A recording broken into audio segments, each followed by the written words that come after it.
up along the American coastline. So we will get into the ramifications of that, including one squabble between LSU and Florida that I think Florida is being a little bit cheeky here. We're going to get into that. And, of course, the game prediction, Texas A&M and Tennessee. I'll give you who I think is going to win and why coming up around the end of this show. And, of course, Jay Asks. It's our popular segment that frequently shows up by popular demand. The Fantasy Football Edition. To celebrate fantasy football. So we have all of these things.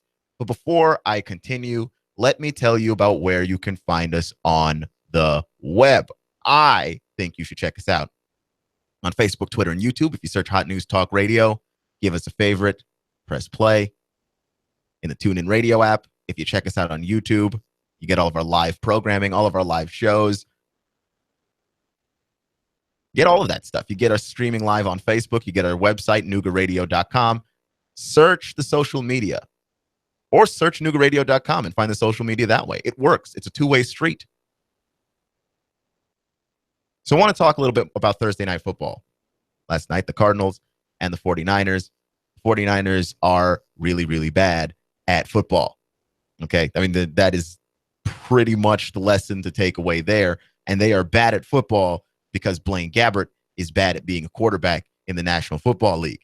And because Blaine Gabbert is bad at being a quarterback in the National Football League, we are about to see Colin Kaepernick possibly play football again. And all the protest stuff that was already interesting before, by the way, is about to get very, very fascinating. The NFL has absolutely zero rules and provisions about what is and is not allowed in the pregame. And I don't know how it is that the NFL overlooked this being the NFL, probably the most totalitarian of all the sports leagues. This must be tough on the NFL, right? Like that never occurred to them that someone would do something during the pregame that they didn't like. And as a result, like the league is giving out unsportsmanlike conduct flags like it's Halloween candy, which is definitely ridiculous. Okay, surely a grown man twerking in the end zone, it is odd to see, but it's not a flag. It's not a penalty. Josh Norman notches a bow and arrow and shoots it to no one in particular, by the way. He just shot a pretend, imaginary, pantomimed bow and arrow. And the league fined him and gave him an unsportsmanlike conduct flag. Like the league is just giving out these unsportsmanlike conduct, and it's pretty crazy. And over at the four-letter, Bomani Jones has a theory that I am definitely a huge fan of. And the theory goes like this, that the league wants to restrict players and their self-expression. They want the players to know that they want to restrict players and their self-expression. And if they can't do it before the game, they will get you during the game. Okay, take your knee. Raise your fist. But anytime you try to dance or have any kind of fun, and I mean any kind of fun, 15 yards. $10,000 fine. Just so the league can remind everybody else who's in charge. You might be able to do what you do before the game, but you are not going to get away during it. It's very much like the NFL. It's the most petty organization on earth. It's not just the most petty of all the sports leagues. It's the most petty organization on earth. I mean, I don't know if it's as petty as Comcast, but it might be more petty than Comcast. I'm just saying. But this is where things get really, really interesting with Colin Kaepernick, because the league hasn't had to censor Colin Kaepernick. Colin Kaepernick does his thing in the pregame, and because he is a backup quarterback, you never see him again, right? The TV crews and everybody else, they want to see what's going on with the protest. They want to show what's going on. They want to get the ratings because that's the thing that people are talking about. And so they'll show Colin Kaepernick in the pregame taking his knee during the national anthem. And you know what? When the game starts, we forget that Colin Kaepernick exists. He's not playing in it. And to be fair, Colin Kaepernick has allowed this to happen because he himself has not played well. When he had the opportunity to play last, he was playing pretty horribly. So he's done this to himself. And Blaine Gabbert, at the end of last season, looked really, really good. He looked like a fairly competent quarterback, but now he's starting to look like Blaine Gabbert again, and Colin Kaepernick is about to be exactly where the NFL does not want him. A starting quarterback in the National Football League. The only position on the field allowed to have a personality. You think about all the players in the league. Who do you know in the league? Like, who could you recognize if they were not wearing their own jersey? Because you notice that they do commercials like that and guys are wearing their own jersey. You had the Papa John's commercial or the Verizon commercial with J.J. Watt, and J.J. Watt is wearing his own jersey. Why would he have to do that? Because you wouldn't recognize him otherwise. You can't even decipher what it is that most NFL quarterbacks look like. You never see their face. Quarterbacks, you see them all the time. You see them on the sideline. You see them in the game. You see them in other commercials. You see them all over the place. Quarterbacks are allowed to have a personality. Other players are not allowed to have a personality. So, despite the fact that there are other players in the league taking a knee, none of them are quarterbacks. But if Blaine Gabbert continues to be bad at football, and he is Blaine Gabbert, so there's that, you have to consider the possibility that Colin Kaepernick will be back out there playing football again. And he's the guy that the league doesn't want to have a starting job. Because by the nature of the position and the amount of face time that it gets, he's going to have a personality, and it's going to be a personality outside of what it is that the league actually likes. This is going to put Colin Kaepernick in front of a microphone with all those opinions that he has. And while Colin has been learning that he can be a protester, right? He's been learning the life of a protester. He's been taking advice from people. He's been slowly getting better at this thing. He's still Colin Kaepernick. And if you follow him on Instagram, that means that you understand and you know that he is just prone to very large bouts of Colin Kaepernick. And by that, I mean, he just says stupid stuff. Like the pig socks, that's still, even without somebody telling you that that's a bad idea, you ought to know that that's a bad idea. Still, a messenger is better than no messenger at all. Colin Kaepernick might not be the perfect guy to tell you about racial injustice in America involving the police, but he's better than nobody.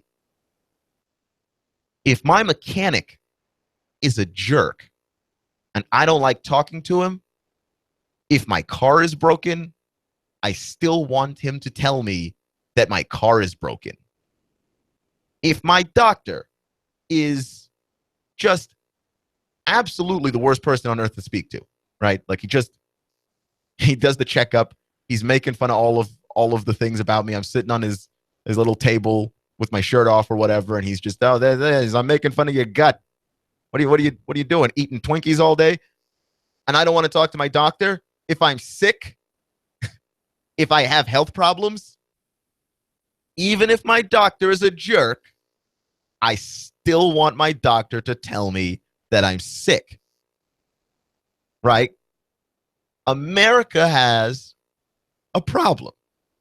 And even though we don't want that person to be Colin Kaepernick, I still want him to say it. I still want him to say it. So Colin Kaepernick is about to be in a position where he is going to say it. And that's what I learned from Thursday Night Football last night. And I learned that because Blaine Gabbert is really, really bad at football. But it's interesting, though. And this is sort of an aside. You're listening to Hot 1240, Hot News Talk Radio, Clutch with Keon Rose. Just talking about the Thursday Night Football game. That was awful, like they all are. right? Like the Bills and Jets, that wasn't a bad game.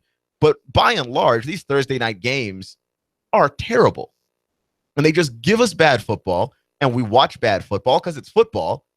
But there's a litany of reasons why these games are bad, probably the most important of which is the short turnaround, that you're playing on Sunday, and then you don't have a whole lot of time to rest and recover, and certainly not the standard amount of time to rest and recover in football, which is a brutal game already.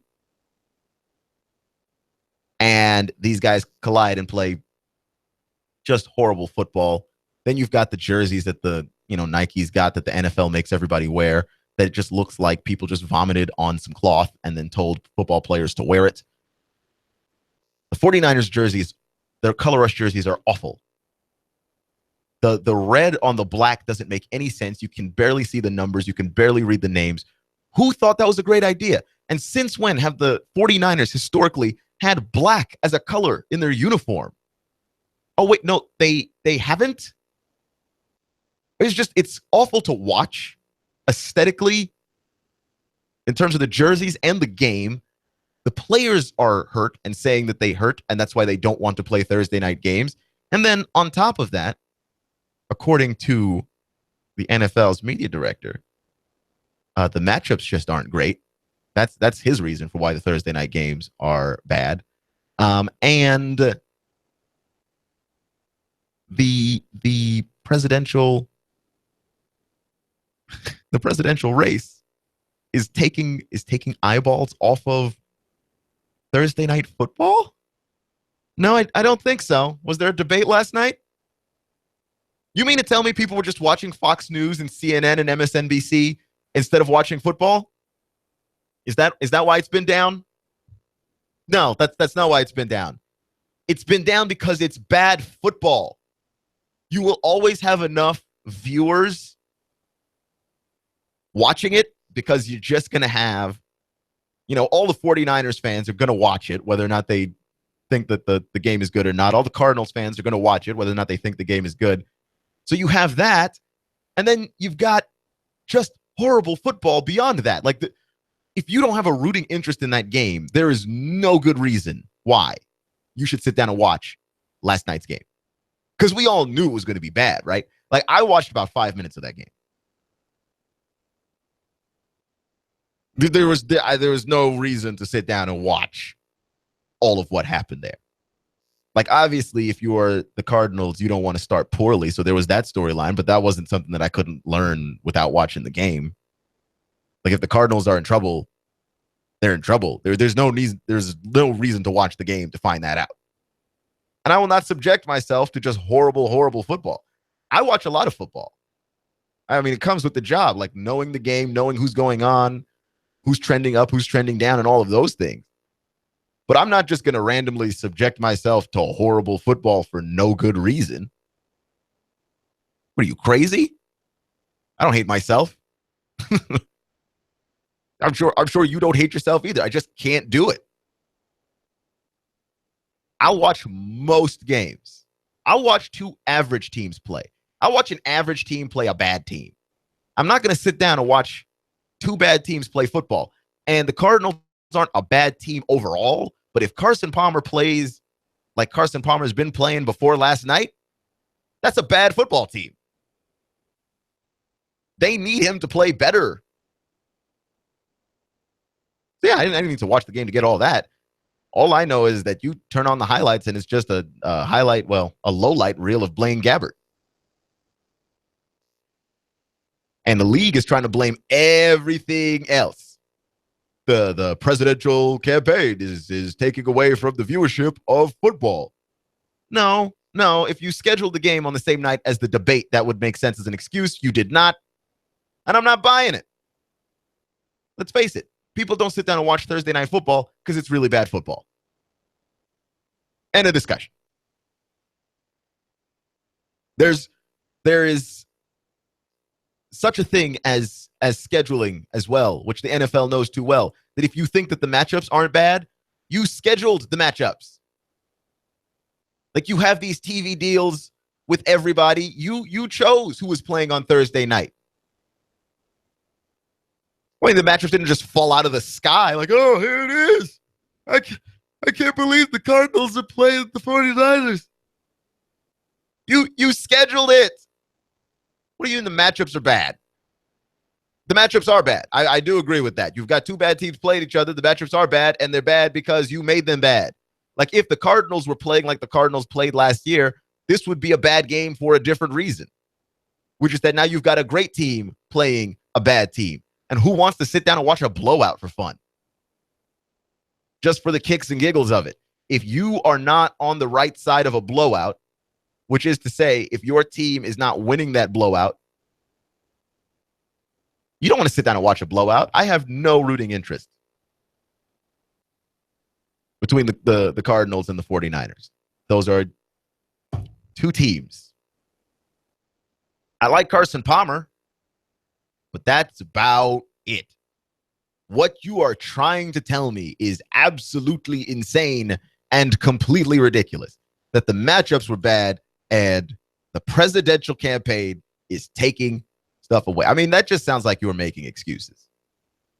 You are making all the excuses as to why your product is bad instead of just admitting that your product is bad. Because your product is not bad on Sundays. Sometimes your product is bad on Monday Night Football. I mean, sometimes that's just the case.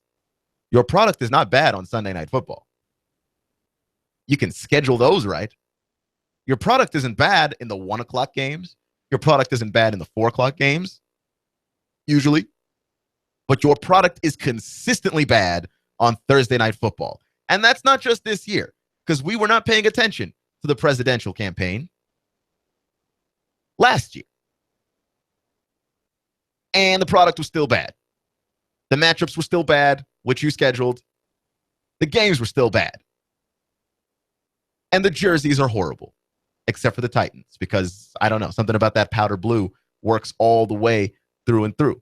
You're listening to Hot 1240, Hot News Talk Radio, Clutch with Keon Rose, and Hurricane Matthew is having an effect. So while you are donating through the Red Cross, and we'll get stuff up on the Facebook page for you to be able to do that, donating to the Red Cross to help those who are suffering and praying for those who are suffering. You also need to know that if you were planning on watching South Carolina and Georgia tomorrow, if you were also planning on watching Florida and LSU tomorrow, you will not be doing either of those things because those games are postponed, if you had not yet heard already. Now, what's happening here is Florida wants to reschedule the game. They have a date in mind. LSU does not agree with the date. And LSU has a lot of reasons to not agree with the date. And we will get into those reasons here on Clutch with Keon Rose on Hot 1240, Hot News Talk Radio, next.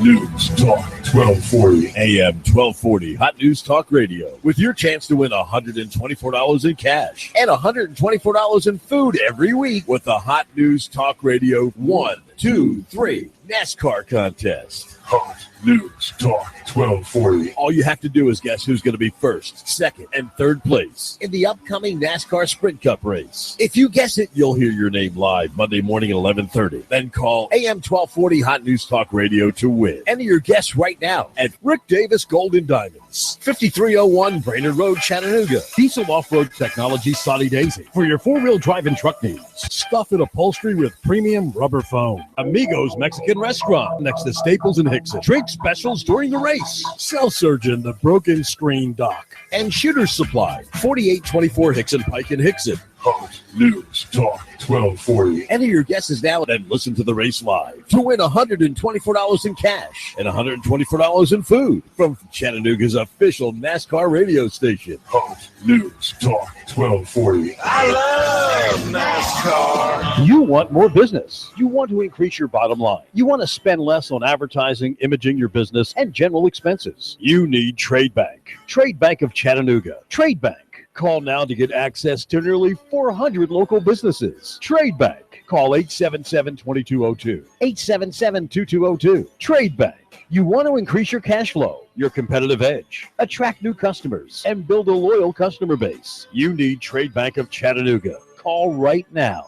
877-2202. When you join Trade Bank, you'll get the benefit of free advertising in our monthly magazine, tradebank.com, emails, and mailouts. Join Trade Bank now and receive your Trade Bank debit card with trade credits to spend any way you want with our wide variety of Trade Bank partners. For almost 30 years, Trade Bank has been your voice for small business, a member of the American Bankers Association, and in good standing with you. Trade Bank of Chattanooga. Call now for a free consultation. 877-2202. That's 877-2202. Trade Bank of Chattanooga.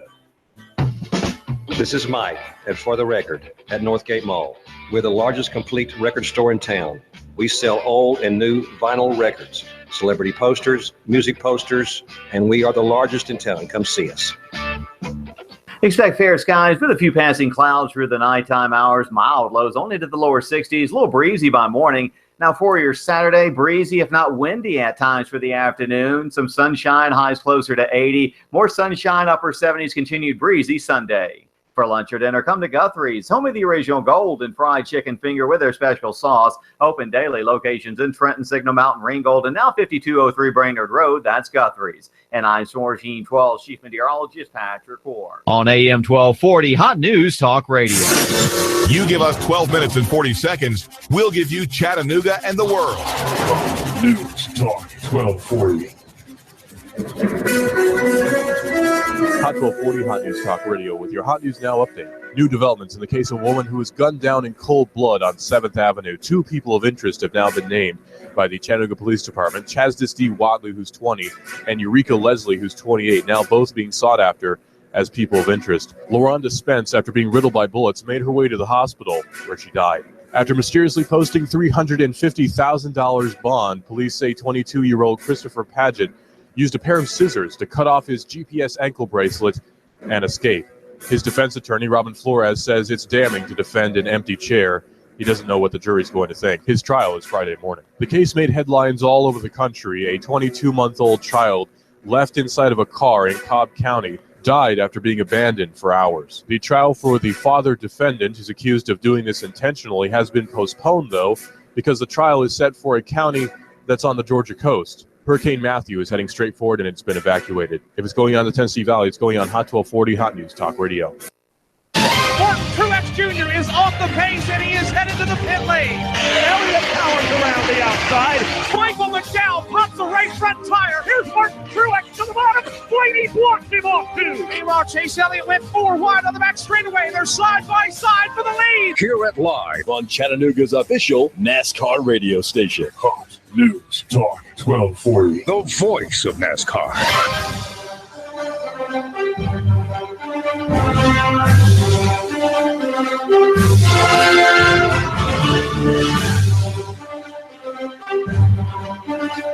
Something's different about me today. But you wouldn't know, because you're not on YouTube streaming Hot 1240 Hot News Talk Radio, Clutch with Keon Rose live. That's right. You have no idea that you should feel ashamed of yourself. Entirely. I want to talk about something today because it's very relevant, obviously. Hurricane Matthew is headed straight towards, it's headed right up Florida, right through Georgia. It's coming up this way. We're obviously going to get a ton of the rainfall. Georgia and South Carolina canceled their game because anytime a hurricane comes up the coast, South Carolina's just got to cancel stuff. It runs right through them, usually. So Georgia and South Carolina don't have anything necessarily nailed down, right, in terms of what it is that they want to do. Now, I've heard rumors that they want to play in the Georgia Dome and just have a game and just get it played. Same thing for Florida and LSU, that they have to reschedule. Florida, and this would be a home game for Florida, obviously. Florida wants to reschedule the game for November 19th. Both schools are playing non-conference games November 19th.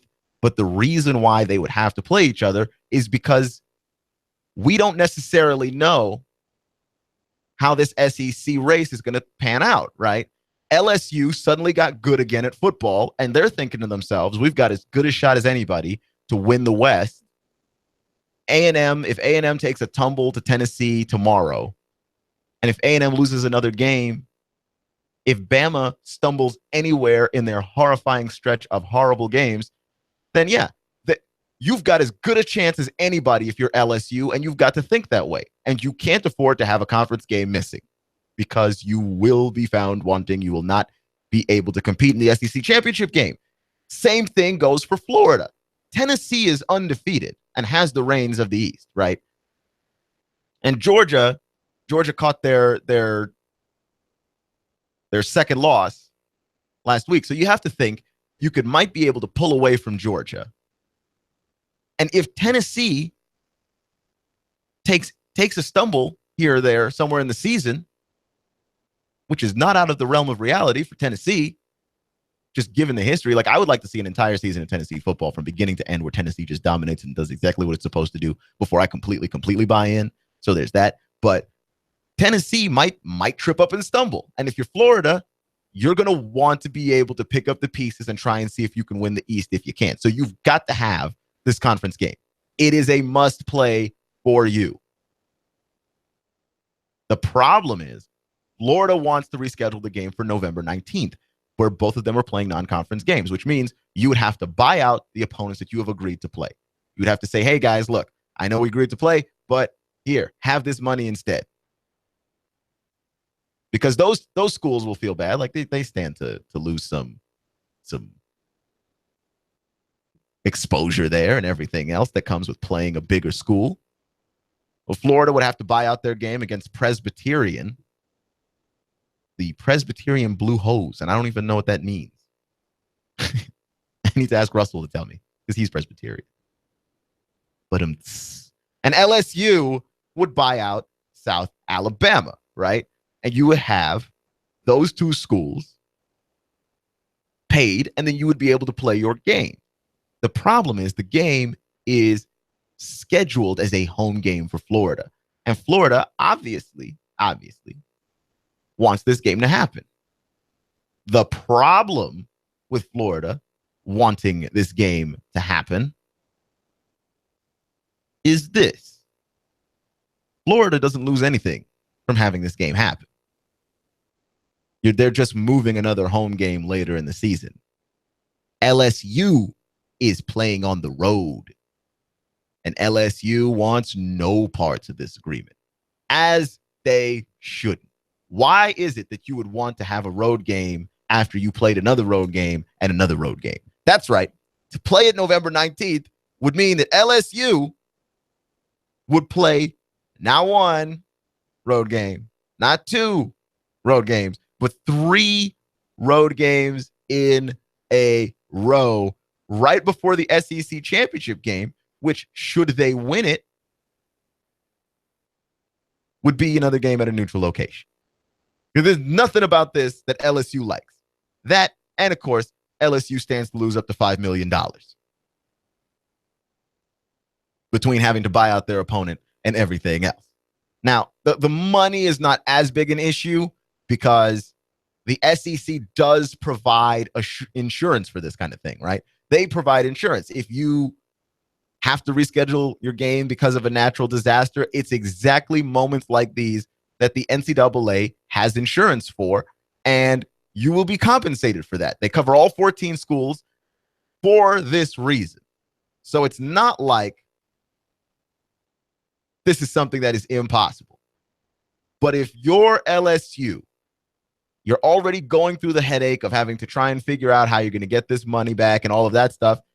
And then on top of that, you're playing 3 road games in a row. It doesn't work out for you. So LSU is not agreeing to this. But there's not a whole lot of flexibility left. My thinking is, I think the team should play at a neutral location. Play November 19th, but don't play the game in Florida, which Florida would obviously not necessarily agree to, but I don't see how else to make this more fair. And we've got a caller. Caller, you are on the air. Keon, Mike Steele. There is a traffic tie-up 153 headed south. So if you're heading 153 south at the Chickamauga Dam, actually probably a mile prior to the dam, on 153 there was an accident and a tie-up before the bridge. And of course, since it is Friday night anyway in Chattanooga, you can expect slow going on all the roads. But avoid 153 south just before the dam if possible. I would take 319 or else in a group you're going to be tied up for at least 15 minutes, Keon. All right. Thanks, Mike. All right, thanks. That's Mike Steele with the traffic update. Hot News Talk Radio, the best in weather, traffic, sports, and news. And we're giving you a traffic update here. Avoid 153 headed south if you can. Just before the dam, there is traffic tied up. Take 319. I believe that is Dayton Boulevard. And you can go around on Amnicola that way. So avoid that if you can. That traffic is going to be tied up for at least 15 minutes. It's Hot 1240 Hot News Talk Radio, Clutch with Keon Rose and LSU and Florida can't agree on this game. Now, in fairness, this entire conversation is something of a moot point because Greg Sankey and the SEC will decide what exactly is happening. But Florida did an interesting thing here, which is that Florida just kind of lobbed out a solution. And it's the solution that's good for them. They just kind of lobbed out a solution. Right? Like I don't know if this happened to you in your school, but when I was in school, sometimes our teacher would let us choose whatever project it was that we were going to be working on. And there was always the most outspoken kid in the class. And the most outspoken kid in the class always chose the project that was good for him. Like, he didn't like writing. He was not a fan of writing stuff. Any project that had him drawing pictures and gluing things together, that was his project. And if a teacher ever allowed us to choose a project, he would lob out the project like it was good for everybody. Just lob out this, hey, what if we did a self-portrait? What if we did coloring? What if we did paper mache? Yeah, dude, we know that's what you like to do. Maybe I want to write. I took newspaper at school, but was he trying to lob out a solution that was good for everybody in the class? Of course not. Or when you and your friends are trying to figure out what to do, which happens for me at least every single week. It's like deja vu. I do the show on Thursday. My girlfriend is here because she helps with the Clutch Community Corner. She does the Community Corner. She gets the information. She gets the guest. And then we bring you community news and things like that. And then I do Two Millennials Talk with Russell immediately after every Thursday, right? So afterwards, we're all here, and it's like, okay, let's go somewhere and eat, or let's go somewhere and do something. And of course, nobody wants to suggest anything, because the moment you suggest something, everybody knows, yeah, that's not for us. You're not lobbing that out there for us. That's what you want to do. If everybody gets together, I want Chinese food. If I lob out a Chinese food place, it's not because I think you all will enjoy Chinese food. It's because I want Chinese food. Okay? My girlfriend will lob out an Italian restaurant. Doesn't matter which one. She just loves Italian food. And you know what? Just like clockwork. We know that it's not because she thinks we all should get Italian food. She wants Italian food, so she lobbed it out.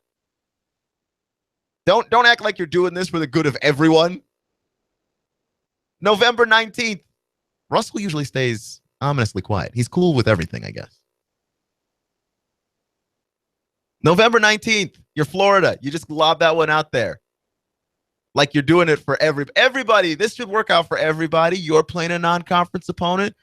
We're playing a non-conference opponent. You lose a home game.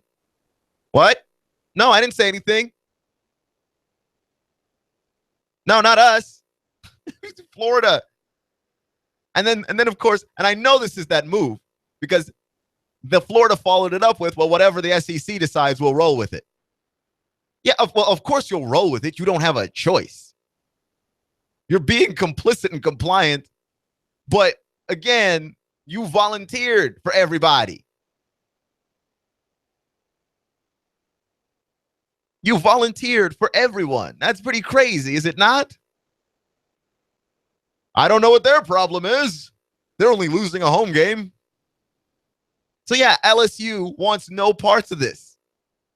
And they completely shouldn't. I mean, in no way does this work out for them. And the whole point of this exercise was to have the two schools play because this game matters for SEC championship ramifications. But if you take a home game away from LSU, then this is going to affect their SEC championship bid. Obviously, the Florida's just completely ignoring that fact in the most University of Florida way possible. Just lobbing out the restaurant you want. Don't worry about anybody else. Nah, man, I want Chinese food. I think we should get Chinese because you never say you, right? You always say we. I think we should get Chinese. I think we should get Italian. I think we should watch that movie. And you know darn well you don't care if anybody else likes the movie or wants that food. You do. It's just ridiculous. You're listening to Hot 1240 Hot News Talk Radio Clutch with Keon Rose. And if you are the NFL Players Association, are you not tired of getting your behind kicked? Are you not tired of getting your behind kicked? And are you also not tired of getting your behind kicked and watching other players associations not get their behind kicked? Like the NFL Players Association has been whooped so badly, so often, that it's kind of fitting that we talk about this today, by the way, because this is the anniversary of the day that Georgia Tech beat Cumberland 222-0, where all kinds of bizarre foolishness was happening in that game, including one play where the kicker who kicked the ball caught his own kick and scored a touchdown. That kind of thing would never happen in today's football of any kind. 222-0 is the biggest, it's the most points that anybody has ever scored in a single game in the history of college football. I'm going to go out on a limb and just say football. It almost seems mathematically impossible. If I played Madden and I turned the setting down to its easiest setting, I don't know if I could score 222 points in a game. That also tells you I might be bad at Madden, but that is a lot of flipping points. Georgia Tech dropped 222 points on Cumberland, and Cumberland couldn't accidentally kick a field goal. Couldn't maybe scrummage up a safety somewhere in there to get on the board. Absolutely nothing could they do. 222-0. And that is the same score, it feels like, that the NFL Players Association has been catching from the NFL since basically the inception of both. The NFL has walked all over its players for so long, and they've done it so easily.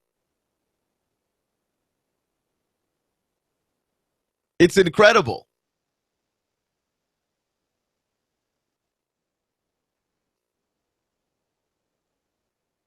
It is absolutely incredible.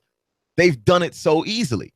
And the NBA Players Association is about to avoid a work stoppage. Like the owners and the players have actually all agreed, you know what? This is pretty cool. We're all making tons of money. We don't have to beat each other up. We don't have to stop playing basketball. We don't need to lose any more money. Nobody's really being oppressed here. Let's just play ball. Let's just play ball. And I understand that the NFL situation is different. Like the NFL has got more players to take care of. You've got more serious injuries to take care of. You've got longer-term injuries to take care of. But NFL health insurance is a joke, is a complete joke. The way that the NFL takes care of its veterans, its players who have played the game before, also a complete joke. The way the NFL buries evidence in investigations, both involving player safety and beyond, also a joke. I mean, it's absurd. It's absurd, and it makes zero sense. And the NFL Players Association, in a way that makes even less sense, has been just conceding to the NFL. You do understand that the revenue of the league continues to grow and grow and grow, and yet any time that the players want to try and get anything negotiated with the NFL, the owners offer the players more money. And by the way, not that much more money, just more money. And the players take the money.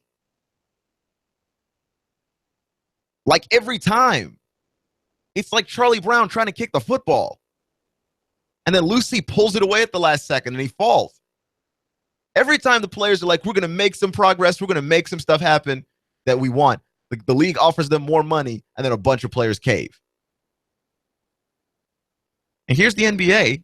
Everybody's rich as ever. Players you've never heard of are having contracts that are unseemly and weird. Like Mike Conley, the highest paid basketball player ever. Ever. It's still Jordan if you adjust for inflation, but just the money on paper is that you got 3-digit mil going to Mike Conley? He's good, but he's not great. And then you look at the NFL, and outside of a quarterback, there isn't anybody else in that ballpark.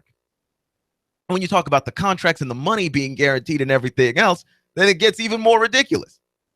Like, if you're the NFL Players Association, how many L's do you plan on catching to the league? Because at some point, you need to put your foot down.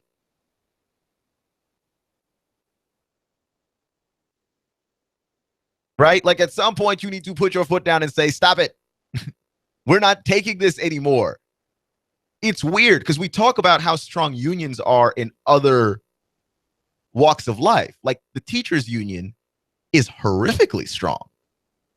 Like, teachers' unions are so strong, they strong-arm schools constantly to the detriment sometimes and a lot of times of schools. The teachers' union is not a joke. The teachers' union. The NFL Players Association, which is a union of the most popular sport in this country, consistently getting their butt whooped. Like Georgia Tech and Cumberland, 222 to 0, getting your butt whooped. Has the NFL Players Association ever won a single one of these? Like, don't you have to go back to the 80s, to the strike? What was the last time the players got a leg up on the owners? And even then, I don't even know what it was that they won. It's insane. Like, the revenue sharing is so bad in the NFL compared to other leagues. And I understand that you've got more mouths to feed, so you're just never going to see as much money as other leagues. But my good, you can see a whole lot more. You really can. Something's got to change here.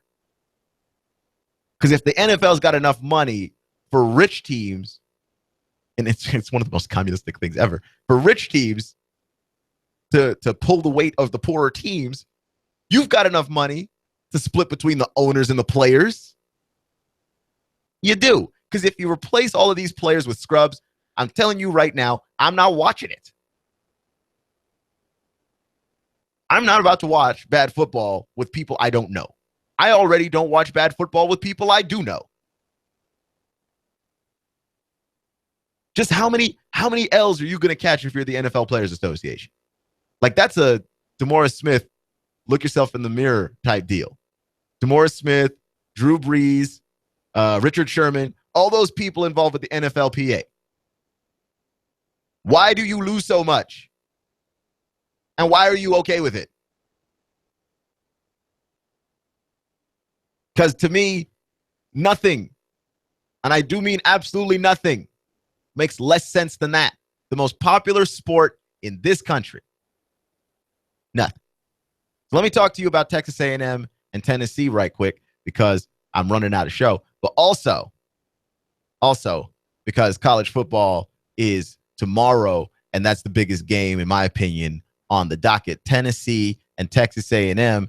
Tennessee and Texas A&M are going to be playing, and this is not a must-win game for Tennessee, but I think it's kind of a must-win game for Tennessee. I think Tennessee needs to go out there and start strong, and I think they will. I think they're going to start strong, and that's the only way they're going to beat A&M. I think they'll actually find a way to do it, and I think they'll get it done. I think they'll actually go out there and get it done this time. From the beginning, right? Like, not just from the second half. Because you do that against A&M, you're dead. Also, I'm a Texas Longhorn fan, so I'm going to have to find a way to record or find past footage of the Red River shootout with the Longhorns and the Oklahoma Sooners. I hate them so much.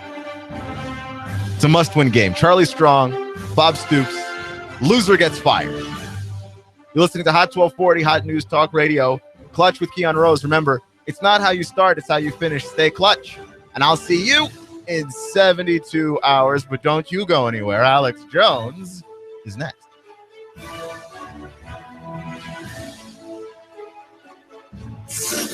You give us 12 minutes and 40 seconds, we'll give you Chattanooga and the world. News Talk 1240. Wars come and go, but my soldiers stay eternal. Now you can listen to Hot News Talk Radio anywhere, streaming live at Noogaradio.com. That's Noogaradio.com. Hot News Talk 1240. We've got a table here at Delia's, ready to delight in a plate of authentic Mexican food. Delia spreads a rich selection: loaded nachos, crazy chicken, homemade tamales, maybe the enchiladas with beef, chicken, pork, quesadillas. Every dish beautifully pictured on the menu to help us decide. We're at Delia's in Saudi Daisy near the Thrasher Light. There's dinner. Delia's uses the freshest ingredients, cooked to perfection. Nacho chips made fresh every day in the kitchen. Delia's, open every day except the Lord's Day. Treat yourself to Delia's genuine Mexican food. 521-7145. Whole body vibration really works for weight loss, pain relief, circulation, and building bone density. Go to Lily's as seen on TV and talk to Dottie at the Gun Barrel Road store and Robert at the 153 Hickson location. 10 minutes equals 1 hour walking. It really works. I'm blowing everything